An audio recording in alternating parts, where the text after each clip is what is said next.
जय हिंद दोस्तों, स्वागत है आप सभी का आपके अपने YouTube चैनल जैकपुर पे। तो आज का ये वीडियो काफ़ी इंपॉर्टेंट होगा क्लास 11 के सभी छात्र छात्राओं के लिए। जैसा कि आप लोगों को पता है कि 20 डेज टारगेट का सीरीज चल रहा है। 20 दिन में आप लोगों का सिलेबस कंप्लीट करूंगा मैं। 4 महत्वपूर्ण टॉपिक हिस्ट्री, ज्योग्राफी, पॉलिटी और इकोनॉमिक्स का, और सारा का सारा वीडियोज़ आपको इसी वीडियोज़ में सारा टॉपिक को कवर किया जाएगा। ऊपर की तरफ आपको टाइमिंग दिख रहा होगा। अगर आपको हिस्ट्री नहीं करना है, ज्योग्राफी करना है तो आप ज्योग्राफी में जा सकते हो। अगर आपको ज्योग्राफी नहीं करना है, इकोनॉमिक्स करना है तो आप इकोनॉमिक्स में जा सकते हो।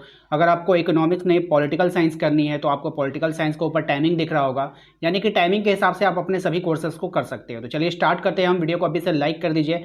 चैनल पे पहली बार विजिट कर रहे हैं, सब्सक्राइब कर लीजिए, घंटी वाले आइकन को प्रेस कर लीजिए ताकि आने वाली हर एक वीडियो का नोटिफिकेशन आपके मोबाइल पे जाता रहे। इससे पहले भी हमने 2 डेज कंप्लीट कर लिए हैं। यदि आपने उसे भी नहीं देखा है तो उसे जरूर देख लीजिएगा। मैंने अलग से प्लेलिस्ट बना दिया है तो उसको जरूर देख लीजिएगा। देखिए, सबसे पहला सवाल आपके स्क्रीन पर आ चुका है। सबसे पहले सवाल में आपसे बोला गया है प्रथम विश्व युद्ध की जो अवधि थी, यानी कि जो कितने साल से कितना साल तक चला था, ये आपको बतानी। तो प्रथम विश्व युद्ध की बात कर रहा है तो ये था आपका ऑप्शन नंबर, देख लीजिए, सभी ध्यान से देखिएगा। 4 ऑप्शंस आपको दिख रहे हैं यहाँ पे। 1913 से 1917 है, 1914 से 1919 है, 1914 से 1918 है और 1916 से 1919 है। तो सही आंसर होगा इसका ऑप्शंस नंबर हो जाएगा ऑप्शन नंबर सी, 1914 से 1918। ठीक है, कमेंट बॉक्स में सभी लोग कमेंट कर कर बताइए कि द्वितीय विश्व युद्ध कब से कब तक चला था। ठीक है ना। चलिए चलिए मैं आपको हिंट्स दे देता हूँ। द्वितीय विश्व युद्ध जो स्टार्ट हुआ था 1939 में। अब आपको बताना है कि 1939 से कब तक चला था। अब तो इतना तो आपको करना ही होगा। कमेंट में फटाक से आप लोग जो है सबसे जल्दी से जल्दी आप लोग कमेंट कीजिए। दूसरा सवाल देखिए, कह रहा है चीन किस महादेश में स्थित है? एशिया में, यूरोप में, अफ्रीका में, अमेरिका में? तो देखिए, जो चीन जो होती है ना, चाइना एक देश है, चीन एक देश है। ये कहाँ है? ये हम लोग का जो है ना बगल में ही है, यानी कि एशिया में है, जिसमें हम लोग रहते हैं ना। जैसे भारत भारत है आपका, चीन है, पाकिस्तान है, नेपाल है ना। ये सब कहाँ है? एशिया में है। ठीक है, इसको ध्यान से, अफगानिस्तान, ये सब कहाँ है? एशिया में है। मंजू मंचू राजवंश चीन में स्थापित कब हुआ था? ये आपको बतानी है। ऑप्शन से आपके पास 1633, 1644, 1677, 1544। सही जवाब हो जाएगा इसका 1644। ऑप्शन नंबर बी इसका यहाँ पे करेक्ट आंसर हो जाएगा। अगले सवाल पे आते हैं। अगला सवाल है हमारा कि बताइए, जापान में औद्योगिक प्रदूषण के खिलाफ पहला आंदोलन कब छेड़ा गया था? 1897, 1899 में, 1855 या फिर 1886 में? तो देखिए, इसका सही जवाब हो जाएगा आपका 1897। ऑप्शन नंबर ए हो जाएगा। क्वेश्चन नंबर 5 पे आते हैं। क्वेश्चन नंबर 5 में कहा गया कि 17वीं शताब्दी के मध्य जापान का कौन सा शहर दुनिया का सबसे अधिक जनसंख्या वाला शहर बन गया? तो कौन सा शहर बना था? एदो। कौन सा शहर बना था? एदो। Option number C. ठीक है, क्वेश्चन नंबर आते हैं हम लोग 6 पे। क्वेश्चन नंबर 6 में कह रहा है कि आधुनिक चीन के संस्थापक किसे माना गया है? तो आधुनिक चीन का जो संस्थापक है किसको माना गया है? सन यात सेन को, कॉन्ग योबी को, माओ त्से तुंग को या फिर लियांग किचाओ को? सही जवाब हो जाएगा इसका ऑप्शन नंबर ए, सन यात सेन को माना गया है। पिंकिंग विश्वविद्यालय की स्थापना कब हुई थी? 1905, 1902, 1907 या फिर 1911 में? सही जवाब हो जाएगा आपका 1902 में। ऑप्शन नंबर 20 का यहाँ पे करेक्ट आंसर हो जाएगा। आइए क्वेश्चन नंबर आते हैं 8 पे। क्वेश्चन नंबर 8 में देखिए, कहा गया है आपसे कि प्रथम अफीम युद्ध जो है, अफीम युद्ध के बाद कौन सी संधि हुई थी, यानी कि कौन सी समझौता हुई थी, संधि हुई थी, आपको बतानी है। तो ये जो संधि हुई थी, ये हुई थी आपका नानकिंग की संधि। ऑप्शन नंबर ए इसका करेक्ट आंसर हो जाएगा। क्वेश्चन नंबर 9 पे आते हैं। दूसरे विश्व युद्ध में जापान ने अमेरिका के किस स्थान पर हमला किया था? तो दूसरे विश्व युद्ध में जापान ने अमेरिका के किस स्थान पर हमला किया था, ये आपको बतानी है। तो पर्ल हार्बर पर हमला किया था। ऑप्शन नंबर सी हो जाएगा। क्वेश्चन नंबर आते हैं 10 पे कि एशिया में पहली बार टोक्यो में ओलंपिक खेल कब हुआ? तो एशिया में पहली बार टोक्यो में जो ओलंपिक खेल हुआ वो हुआ था आपका 1964 में। कब हुआ था? 1964 में हुआ था। ठीक है, याद रखिएगा। ऑप्शन नंबर बी हो जाएगा। चीन कम्युनिस्ट पार्टी की स्थापना कब हुई थी? तो चीन में जो कम्युनिस्ट पार्टी थी इसकी जो स्थापना हुई वो हुई थी आपका 1921 में। ऑप्शन नंबर डी इसका यहाँ पे करेक्ट आंसर हो जाएगा। ठीक है, आइए आते हैं क्वेश्चन नंबर 12 पे। क्वेश्चन नंबर 12 में देखिए, कहा गया कि जापान की पहली रेल लाइन किन बंदरगाहों के बीच बिछाई गई थी? काफ़ी अच्छा सवाल है। तो ये बिछाया गया था टोक्यो और योकोहामा के बीच में। Option number C. ठीक है, ऑप्शन सी इसका करेक्ट आंसर होगा। जापान में पहली बार महिलाओं ने मतदान किया, कब किया था ये आपको बतानी है। तो जापान में पहली बार महिलाओं ने मतदान किया 1946 में। अगले सवाल पे आते हैं कि मांचू राजवंश की समाप्ति के उपरांत किसके नेतृत्व में चीन में गणतंत्र की स्थापना हुई? सही जवाब हो जाएगा सन यात सेन, ऑप्शन नंबर बी इसका यहाँ पे करेक्ट आंसर है। क्वेश्चन नंबर आते हैं 15 पे। क्वेश्चन नंबर 15 में देखिए, सन यात सेन ने 1905 में जापान में किस संस्था की स्थापना किया था? सही जवाब हो जाएगा तुंग मेंग हुई। क्या है? तुंग मेंग हुई। चीन की सबसे प्रमुख जातीय समूह आपको बताना है कि कौन है, तो चीन की जो प्रमुख जातीय समूह है वो हो जाएगा आपका हान, ऑप्शन नंबर बी हो जाएगा। जापान की संसद का क्या नाम है? जापान की जो संसद है उसका नाम बताना है, काफ़ी अच्छा सवाल है। तो डाइट, क्या हो जाएगा? डाइट, ऑप्शन नंबर सी हो जाएगा। जापान को अपने में से एशिया को निकाल फेंकना चाहिए, ये कथन किनका है? तो ये जो कथन है ये है फुकुजावा युकिची का। किसका है? फुकुजावा युकिची का, याद रखिएगा। ताइवान चीन से कब अलग हुआ था? ताइवान जो था वो चाइना से कब अलग हुआ ये आपको बतानी है। तो ताइवान चीन से अलग हुआ है आपका 1949 में। जापान आने वाले प्रथम यूरोपियन कौन थे? तो जापान आने वाले जो प्रथम यूरोपियन थे वो थे आपके पुर्तगाली। कौन थे? पुर्तगाली थे, ऑप्शन नंबर सी इसका करेक्ट आंसर हो जाएगा। तो आशा करते हैं कि आप लोगों को समझ में आ गया होगा आज के हिस्ट्री के टोटल 20 सवाल। अब आते हैं ज्योग्राफी की ओर। तो चलिए अब स्टार्ट करते हैं हम लोग ज्योग्राफी के कुछ ऐसे सवाल जो आपके एग्जाम के लिए काफ़ी इंपॉर्टेंट होगा। पहला सवाल है कि इनमें से भारत के किस राज्य में बाढ़ जो है वो सबसे अधिक आती है? तो कौन से राज्य में बाढ़ सबसे अधिक आती है? बिहार है, पश्चिम बंगाल है, असम है, उत्तर प्रदेश है। सही जवाब हो जाएगा आपका ऑप्शन नंबर सी, असम हो जाएगा। ठीक है।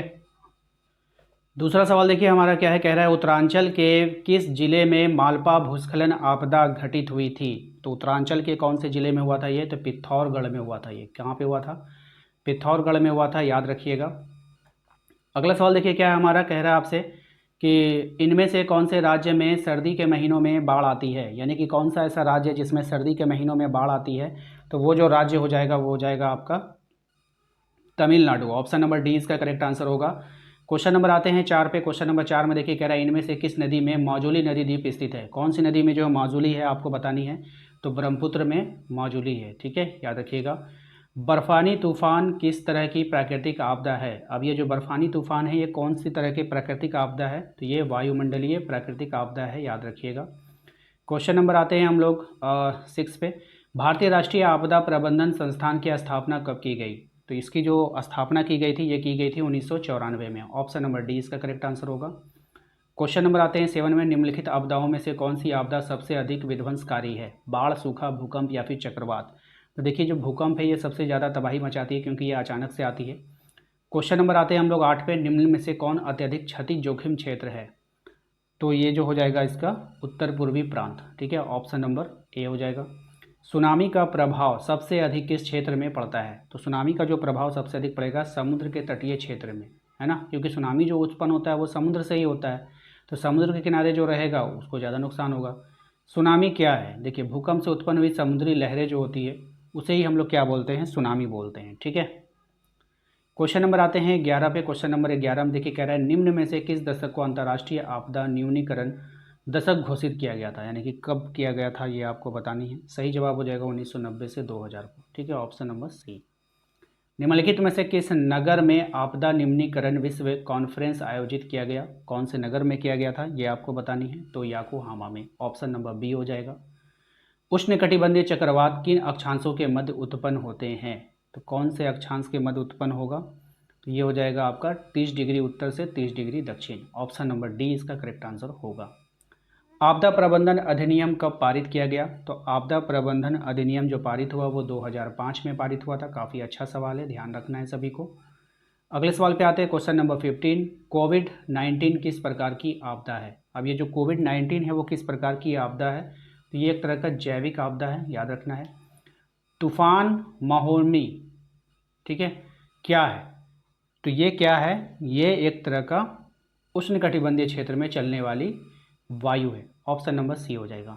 सर्वाधिक चक्रवात कहाँ आते हैं? सबसे अधिक चक्रवात जो आते हैं वो कहाँ आते हैं? तो बंगाल की खाड़ी में आते हैं, ऑप्शन नंबर सी हो जाएगा। 2001 में भीषण भूकंप कहाँ आया था? तो 2001 में जो सबसे भीषण भूकंप आया वो कहाँ पे आया वो आपको बतानी है। तो भुज में आया था। भुज कहाँ पड़ता है? गुजरात में पड़ता है। दक्षिण भारत में भूस्खलन, याद रखिएगा, दक्षिण भारत में जो भूस्खलन प्रभावित प्रमुख क्षेत्र कौन सा है? तो ये हो जाएगा आपका कोंकण तट, ऑप्शन नंबर ए हो जाएगा। शिवकाशी में सर्वाधिक दुर्घटनाएं हुई हैं, यानी कि किसके कारण हुआ है ये आपको बतानी है। तो पटाखों में आग लगने से। ऑप्शन नंबर ए इसका यहाँ पे सही जवाब हो जाएगा। तो ये थे ज्योग्राफी के कुछ ऐसे सवाल जो परीक्षा के लिए इंपॉर्टेंट थे। चलिए अब स्टार्ट करते हैं हम लोग पॉलिटिकल साइंस के कुछ ऐसे सवाल जो आपके परीक्षा के लिए इंपॉर्टेंट है। सबसे पहला सवाल देखिए, कह रहा है आपसे कि सेक्युलरिज्म जो होता है उसका हिंदी का पर्याय है, यानी कि सेक्युलरिज्म का हिंदी पर्याय आपको बतानी है कि क्या होगा। तो धर्मनिरपेक्षता, क्या हो जाएगा, धर्मनिरपेक्षता। भारतीय संविधान की प्रस्तावना में पंथ निरपेक्षता शब्द किस वर्ष को जोड़ा गया था। तो ये जोड़ा गया था 1976 में, याद रखिएगा, अच्छा सवाल है। किसने कहा था कि धर्म का नशा अफीम के समान है, ये बात किसने कही थी आपको बतानी है। तो कार्ल मार्क्स ने किया था। किसने किया था, कार्ल मार्क्स ने। किस संविधान संशोधन के द्वारा भारतीय संविधान की प्रस्तावना में पंथ निरपेक्ष शब्द को जोड़ दिया गया था। तो कौन सी किसको जोड़ा गया था, 42वें संविधान संशोधन में, ठीक है, याद रखिएगा। धर्मनिरपेक्ष का अभिप्राय क्या है। तो धर्मनिरपेक्ष का जो अभिप्राय होगा, सर्वधर्म स्वभाव का सूत्र लागू हो। ऑप्शन नंबर डी इसका करेक्ट आंसर होगा। भारत में बहुसंख्यक धर्म जो है वो क्या है आपको बताना है। तो आप लोग को पता है कि हिंदू धर्म जो है वो बहुसंख्यक में है। क्वेश्चन नंबर आते हैं 7 में, कह रहा है कि धार्मिक स्वतंत्रता के अनुसार कौन सा धर्म अपना सकते हैं। तो धार्मिक स्वतंत्रता के अनुसार अपने पसंद का कोई भी धर्म आप इस देश में अपना सकते हैं। संविधान के अनुसार धर्म परिवर्तन कैसे किया जा सकता है। तो संविधान के अनुसार धर्म का जो परिवर्तन है अपनी इच्छा के अनुसार आप धर्म को परिवर्तित कर सकते हैं। क्वेश्चन नंबर 9 पे आइए, मैं अपने धर्म की आस्था करता हूं और मैं इसके लिए मर गया हूं, यह मेरा निजी मामला है, ये कथन किसका है। तो ये जो कथन है वो महात्मा गांधी का है। ऑप्शन नंबर डी हो जाएगा। यहूदी बहुमत में है किस देश में, आपको बताना है। अब यहूदी जो है वो बहुमत में है कहाँ, इजराइल में। कहाँ पे है, इजराइल में है। ऑप्शन नंबर सी हो जाएगा। क्वेश्चन नंबर आते हैं 11 पे, संवैधानिक उपचारों का अधिकार दिया गया था, किसके द्वारा दिया गया है ये आपको बतानी है। सही जवाब डॉक्टर भीमराव अंबेडकर के द्वारा। अगले सवाल पे आते हैं क्वेश्चन नंबर 12 पे, कहा गया है कि निम्नलिखित में से कौन सा एक मूल अधिकार है। तो कौन यहाँ पर एक मूल अधिकार है आपको बतानी है। तो धर्म की स्वतंत्रता का जो अधिकार है वो एक मूल अधिकार है। क्वेश्चन नंबर आते हैं हम लोग 13 पे। क्वेश्चन नंबर 13 में देखिए क्या गया, भारतीय संविधान द्वारा भारत को कैसा राज्य घोषित किया गया। तो ये घोषित किया गया धर्मनिरपेक्ष राज्य को घोषित किया गया। किस महाद्वीप में यहूदियों को अत्याचार और भेदभाव झेलना पड़ा है ना, किस महाद्वीप में उसको झेलना पड़ा था। तो यूरोप में। कहाँ पे, यूरोप में। इजराइल राष्ट्र की स्थापना किस संप्रदाय के द्वारा की गई। तो इजराइल राष्ट्र की जो स्थापना की गई थी तो ये यहूदी संप्रदाय के द्वारा किया गया था, याद रखना है आप सभी को। पाकिस्तान क्या है, पाकिस्तान क्या है आपको बतानी है। तो एक मुस्लिम राष्ट्र है। दिल्ली में बड़े पैमाने पर सिखों की हत्या कब हुई थी। तो दिल्ली में बड़े पैमाने पर ये 1984 में हुआ था। ऑप्शन नंबर ए हुआ। गुजरात में गोधरा कांड कब हुआ। तो गुजरात में जो गोधरा कांड हुआ वो कब हुआ था, वो हुआ था 2002 में। किसने धर्म विहीन राजनीति को दिशाहीन माना है। तो गांधी जी ने माना है। किसने माना है, गांधी जी ने माना है। क्वेश्चन नंबर आते हैं 20 पे, किस अनुच्छेद में व्यक्तियों को धर्म को स्वतंत्र रूप से मानने, आचरण करने और प्रचार करने का समान अधिकार होगा। सही जवाब हो जाएगा अनुच्छेद 25। Option number D. Question number आते हैं 21 पे। देखिए कह रहा है कि तुर्की के किस राष्ट्रपति ने धर्मनिरपेक्ष राष्ट्र घोषित किया। सही जवाब मुस्तफ़ा कमाल पाशा होगा, कलाम नहीं, कमाल पाशा होगा। आर्तुक का अर्थ क्या होता है आपको बतानी है। अब यहाँ पे आर्तुक जो है उसका अर्थ आपको बताना है। तो ये हो जाएगा तुर्कों का पिता, ठीक है। क्वेश्चन नंबर आते हैं हम लोग 23 पे, संयुक्त राज्य अमेरिका किस प्रकार का देश है। तो संयुक्त राज्य अमेरिका जो है वो धर्मनिरपेक्ष देश है। तुर्की धर्मनिरपेक्ष देश कब बना। तो तुर्की जो धर्मनिरपेक्ष देश बना वो बना 20वीं सदी में। कब बना, 20वीं सदी में बना। तुर्की में गणतंत्र की स्थापना किसने की। तो तुर्की में जो गणतंत्र की स्थापना की मुस्तफ़ा कमाल पाशा ने किया। ऑप्शन नंबर बी हो जाएगा। किसने कहा था कि धर्मनिरपेक्षता का मतलब सभी धर्म को राज्य द्वारा संरक्षण प्रदान करना है।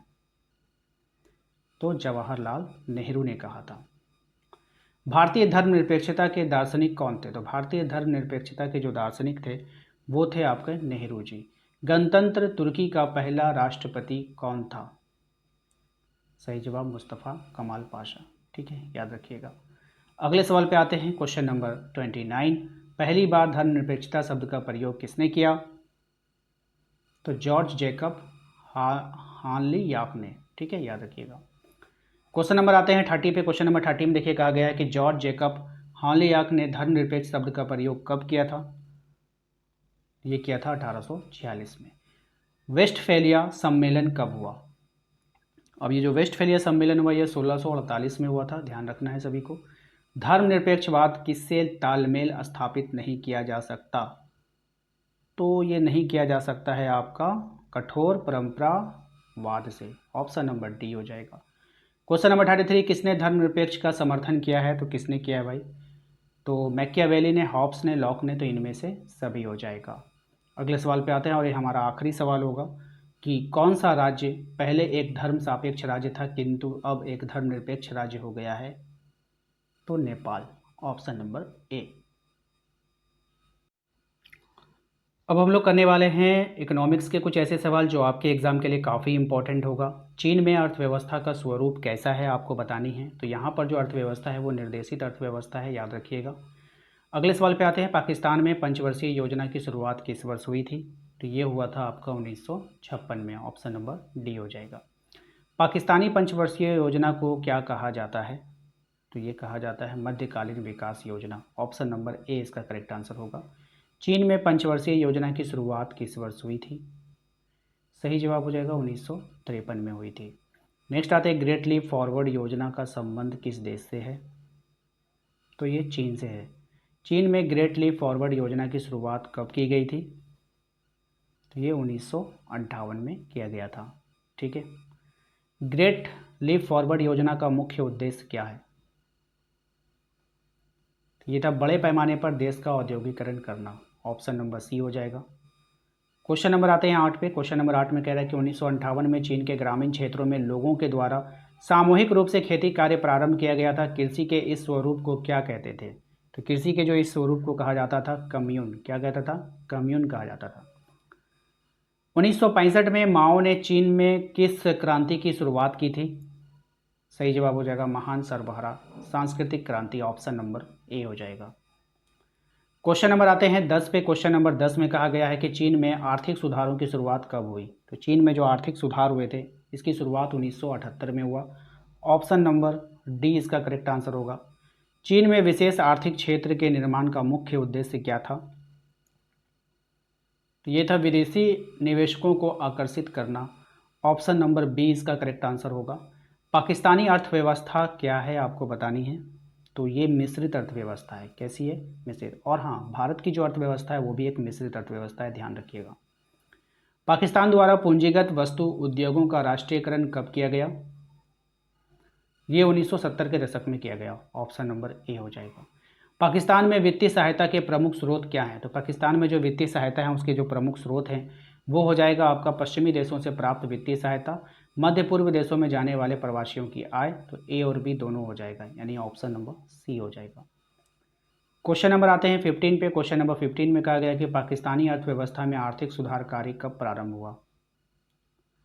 सही जवाब 1988 में।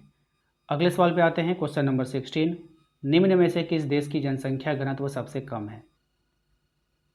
यहाँ पे हो जाएगा आपका चीन। सर्वाधिक जनसंख्या वृद्धि वाला राष्ट्र कौन है? इसका राइट आंसर हो जाएगा आपका जनसंख्या वृद्धि वाला राष्ट्र। याद रखिएगा सर्वाधिक जनसंख्या वृद्धि वाला, तो वो हो जाएगा आपका पाकिस्तान।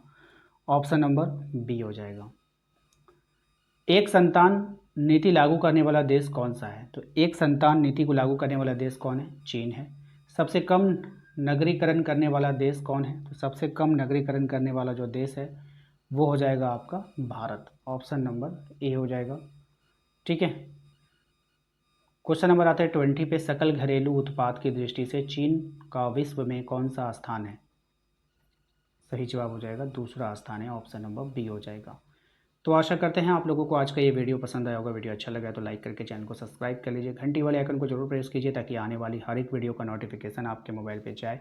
मिलते हैं नेक्स्ट अगले वीडियो में। Thank you.